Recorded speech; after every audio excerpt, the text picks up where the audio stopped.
ಆಗ್ತಿರೋದೆಲ್ಲವೂ ಹೀಗೇನೆ. ಅಲ್ಲಿ ದೇವರ ಆಶೀರ್ವಾದ, ಡೆಫಿನೆಟ್ಲಿ ಮೊನ್ನೆ ರಿಷಬ್ ಬಂದು ಆ ಒಂದು ಅಂದರೆ ನನಗೆ ಅವರು ಎಲ್ಲರೂ ಒಂದು ಕ್ಷಣ ಆಶ್ಚರ್ಯಪಟ್ಟರು. ಬಹುಶಃ ನಿಮಗೆ ನೀವು ಮೆಂಟಲಿ ಮೊದಲೇ ಹಾಗೆ ಅವ್ರ ಕಾಲಿಗೆ ಬೀಳ್ತೀರಂತ ಅನ್ಕೊಂಡಿರ್ಲಿಲ್ಲ ಅನ್ಸುತ್ತೆ. ಅವ್ರು ನೋಡಿದ ತಕ್ಷಣ ನಿಮಗೆ ಹೋಗಿ ಕಾಲಿಗೆ ನಮಸ್ಕಾರ ಮಾಡಬೇಕು ಅನ್ನಿಸ್ತಾ? ಆ ಇನ್ಸಿಡೆಂಟ್ ಅಂತೂ ಎಲ್ಲರೂ ಏನಿದು ಅಂತ ಒಂದು ಕ್ಷಣ ಎಲ್ಲರೂ ನಿಂತು ನೋಡಿದ್ರು. ರಿಷಬ್ ನನಗೆ ಆ್ಯಕ್ಚುಲಿ ಒಳ್ಳೆ ಫ್ರೆಂಡ್.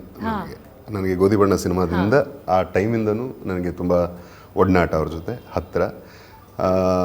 ಅದೇ ಹೇಳಿದ್, ನಾನು ಇದನ್ನು ಹೇಳಿದ್ದೀನಿ, ಅವ್ರನ್ನ ಕಾಂತಾರ ನೋಡಿದಾಗಿಂದ ಯಾವ ರೀತಿ ಅಡ್ರೆಸ್ ಮಾಡಬೇಕು ಅಂತ ನಂಗೆ ಗೊತ್ತಾಗ್ತಿಲ್ಲ ಅಂತ. ಅಂದರೆ ಬೇರೆ ಅದಕ್ಕೆ ಮುಂಚೆ ಬೇರೆ ರೀತಿನೇ ಮಾತಾಡಿಸ್ತೇನೆ. ಫ್ರೆಂಡ್ಸ್ ಅಂದರೆ ಹೆಂಗೆ ಮಾತಾಡ್ತೀನಿ. 100%. ಸೊ ಆ ಸಿನಿಮಾ ನನ್ನ ಇನ್ಸ್ಪೈರ್ ಮಾಡಿದ್ದ ಮಟ್ಟ ಅದು. ಸೊ ನಾನು ನಮಸ್ಕಾರ ಮಾಡಿದ್ದು ಆ ಕ್ಷಣಕ್ಕೆ ಏನೋ ಒಂದು ಮಾಡಿಬಿಟ್ಟೆ ಅಂತನೋ ಅಥವಾ ಆ ಕ್ಷಣಕ್ಕೆ ಬಳಸ್ಕೊಳ್ಳೋಕ್ಕೆ ಅಂತನೋ ಅಲ್ಲ. ನಾನು ಅದನ್ನ ಮುಂಚೆನೂ ಹೇಳಿದ್ದೆ ಒಂದು ಇಂಟರ್ವ್ಯೂ. ಅದನ್ನು ವೀಡಿಯೋ ಯಾರೋ ಮೊನ್ನೆ ಕಟ್ ಮಾಡ್ಬಿಟ್ಟು ಕಳಿಸಿದ್ರು. 22ನಲ್ಲಿ ನಾನೊಂದು ಇಂಟರ್ವ್ಯೂಲಿ ಹೇಳಿದ್ದೆ, ನನ್ನ ಬರ್ಡೇ ಇಂಟರ್ವ್ಯೂಲಿ. ಕಾಂತಾರ ರಿಲೀಸ್ ಆಗಿತ್ತು. ಸೊ ಅದರಲ್ಲಿ ಅವಾಗ ನಾನು ಹೇಳಿದ್ದು, ನಾನು ಅವಾಗಲೂ ಆ್ಯಕ್ಚುಲಿ ಅಜನೀಶ್ಗೆ, ನಮ್ಮ ಪ್ರಮೋದ್ ಶೆಟ್ಟಿಗೆ ಎಲ್ಲ ಫೋನ್ ಮಾಡಿದ್ದೆ. ಎಲ್ಲಪ್ಪ ರಿಷಬ್ ಸಿಗ್ತಾ ಇಲ್ಲ ಫೋನು, ಅದು ಸ್ವಿಚ್ ಆಫ್ ಆಗಿದೆ ಫೋನು, ಟೆಂಪಲ್ಸ್ ವಿಸಿಟಲ್ಲಿದ್ದಾರೆ ಹಾಗೆ ಹೀಗೆ ಅಂತ. ಇವರೆಲ್ಲರೂ ಫ್ರೆಂಡ್ಸ್ ನನಗೆ, ಅಜ್ಜು ಆಗಲಿ ಪ್ರಮೋದ ಆಗಲಿ. ಸೊ ಆವಾಗ ಒಂದು ಸಲ ಬಂದ ತಕ್ಷಣ ಹೇಳು ಅಥವಾ ಫೋನ್ ಆನ್ ಮಾಡೋಕ್ಕೆ ಹೇಳು, ಮಾತಾಡ್ಬಿಟ್ಟು ನಾನು ಎದುರಿಗೆ ಒಂದು ಸಲ ಸಿಕ್ಕಿದಾಗ ಕಾಲು ಬಿದ್ದುಬಿಡ್ಬೇಕು ನಾನು. ಆ ನಮಸ್ಕಾರ ಮಾಡೋದು ಏನು ಉತ್ಪ್ರೇಕ್ಷೆ ಅಲ್ಲ ಅದು. ಆ ಕಲೆಗೆ, ಆ ಜ್ಞಾನಕ್ಕೆ, ಆ ಕಲೆಗೆ, ಆ ಜ್ಞಾನಕ್ಕೆ, ಅಲ್ಲಿ ಆ ಒಂದು ಸಿನಿಮಾವನ್ನು ಕಟ್ಟಿಕೊಟ್ಟಂಥ ರೀತಿಗೆ ಅದಕ್ಕಿರ್ತಕ್ಕಂಥ ದೈವತ್ವಕ್ಕೆ. ಸೊ ನನಗೆ ಅದನ್ನು ನಾನು ಹೇಳಿದ್ದೆ ಕೂಡ, ಮೀಡಿಯಾಲೇ ಹೇಳಿದ್ದೆ.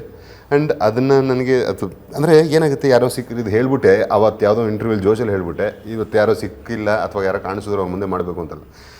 ನನ್ನ ಮಾತು ಐ ಮೀನ್ ಇಟ್. ಅದು 1000 ಜನದ ಮಧ್ಯೆ ಇದ್ರೂ ಸರಿ, 1,00,000 ಜನದ ಮಧ್ಯೆ ಇದ್ರೂ ಸರಿ, ನಾನು ಅದನ್ನು ಮಾಡಲೇಬೇಕು. 100%. ನಾನು ಲಿಟ್ರಲಿ ಅದನ್ನ ನೋಡಿದ್ದೀನಿ. ನಮ್ಮ ಆಫೀಸಿಗೆ ಬಂದಾಗಲೇ ಎಷ್ಟೋ ಜನ ಹೋಗಿ ಅವ್ರ ಕಾಲಿಗೆ ಬಿದ್ದುಬಿಟ್ಟಿದ್ದಾರೆ.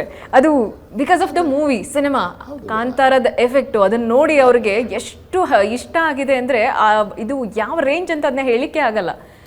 ರಿಷಬ್ ಯಾಕೆ ಮಗ ಹಿಂಗೆಲ್ಲ ಅಂದಾಗ ಇಲ್ಲ, ಅವ್ರ ಪಾಪ ರೀಸೆಂಟಾಗಿ ಸ್ಟೇಟ್ಮೆಂಟು ಕೊಟ್ಟಿದ್ದಾರೆ, ನನ್ನ ದೇವ್ರು ಮಾಡಬೇಡಿ ಅಂತ. ಈ ಇನ್ಸಿಡೆಂಟ್ ಆದಮೇಲೆ ನಾನು ಅದನ್ನೇ ಹೇಳಿದೆ, ನಾನು ದೇವರು ಅಂತಲ್ಲ, ಅಲ್ಲಿ ಅದರ ಹಿಂದೆ ಒಂದು ದೈವತ್ವ ಇದೆ. ನಾನು ಹೇಳಿದ್ದು ಕಲೆಗೆ, ಜ್ಞಾನಕ್ಕೆ, ಎಕ್ಸಾಕ್ಟ್ಲಿ ಆ ಒಂದು ಕಾಂತಾರ ಸಿನಿಮಾ ಕೊಟ್ಟಂಥ ಅನುಭವಕ್ಕೆ, ಅದರಿಂದ ನನಗಾಗಿರೋ ಕಲಿಕೆಗೆ. ಅದಕ್ಕೆ ನನಗೆ ಗುರುಸ್ಥಾನದಲ್ಲಿ ನೋಡ್ತೀನಿ. ಮುಂಚೆ ಅದು ಹೇಳಿದ್ನಲ್ಲ, ಕನ್ಫ್ಯೂಸ್ ಆಗ್ಬಿಟ್ಟಿದೆ ಏನಂತ ಕರಿಬೇಕು ಅಂತ, ಗುರು ಅಂತ ಕರಿತೀನಿ ಈಗ. ಸೊ ಇಲ್ಲಿ ನಮಗೆ ಸಣ್ಣ ಉದಾಹರಣೆಗೆ ಕೃಷ್ಣದೇವರಾಯ ಅಂದರೆ ನಿಮ್ಗೆ ಯಾರು ನೆನಪಾಗ್ತಾರೆ? ಅಣ್ಣ ಅವರೇ. ವೆಂಕಟೇಶ್ವರ ಅಂದರೆ? ಹೌದು ಅವರೇ.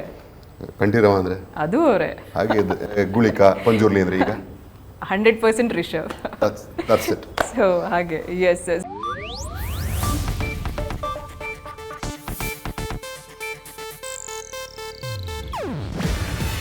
ಇದು ಏಷ್ಯಾನೆಟ್ ನ್ಯೂಸ್ ನೆಟ್ವರ್ಕ್ ಪ್ರಸ್ತುತಿ. ನೀವು ನೋಡ್ತಿದ್ದೀರಾ ಏಷ್ಯಾನೆಟ್ ಸುವರ್ಣ ನ್ಯೂಸ್.